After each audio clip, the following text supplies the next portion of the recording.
मी आहे इथे. आई, सांभाळ स्वतःला. नशिबाच्या पुढे कोणाला जाता येतं का ग? कोणाचं काही चालतं का सांग. सर, तुम्हाला काउंटरला जाऊन पैसे भरायचे. हो, भरतो. चला, मी गाडीत बसवतो तुला. चल, काही वाटलं तर मी फोन करेन तुला. मग ये प्लीज. ये.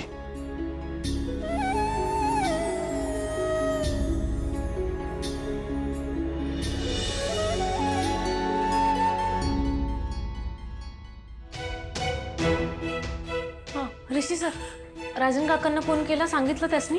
नाही ना अगं, ते फोनच उचलत नाही आता.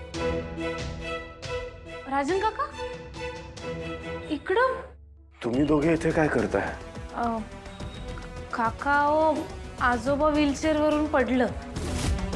म्हणजे जास्त काय लागलेलं नाही, मुका मार लागलाय फक्त. म्हणून आम्ही दोघं त्यासनी इथे घेऊन आलो. काय बाबा पडले? कसे काय पडले? म्हणजे ते आता कसे आहेत? काही सिरियस नाहीये ना? काका काळजी करू नका, सिरियस नाही आहेत ते. डॉक्टरने औषधं दिली आहेत आणि मसाज घ्यायला सांगितलं, होतील ते बरे. होय, आम्ही तुम्हाला सांगणारच होतो, तेवढ्यात तुम्ही आला इथं. बाबा कुठे आहेत? या मेडिसिन्स लवकर येईल. ओके.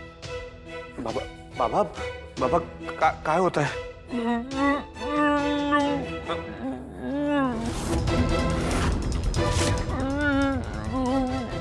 डॉक्टर, बाबा हे बघा, अति स्ट्रेसमुळे त्यांचं बीपी शूट झालंय. त्यामुळे त्यांना कुठल्याही प्रकारचा त्रास होणार नाही याची काळजी घ्या.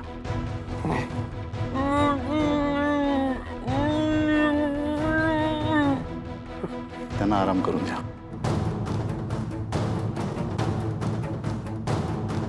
आता यांना कसं सांगू?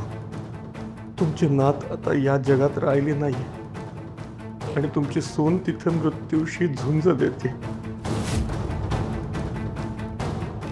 बाबा,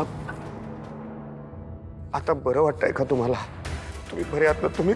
तुम्ही काय करायला गेलो होतात म्हणून पडलं? काही हवं होतं का तुम्हाला? बाबा बाबा तुम्ही आराम करा, काळजी नका करू. आपण लवकरात लवकर घरी जाऊ. हा, कमळी, ऋषी, तुम्हा दोघांना खूप खूप थँक्स.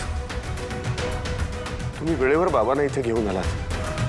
नाहीतर घरी कोणी नसताना बाबांचं काय झालं असतं कोणाच ठाऊक. कारण घरातल्या इतर लोकांना तर बाबांकडे बघायला वेळच नसतो. मला डॉक्टर जोशींनी बोलवलं आहे. हो, आलो. चल, आलोच.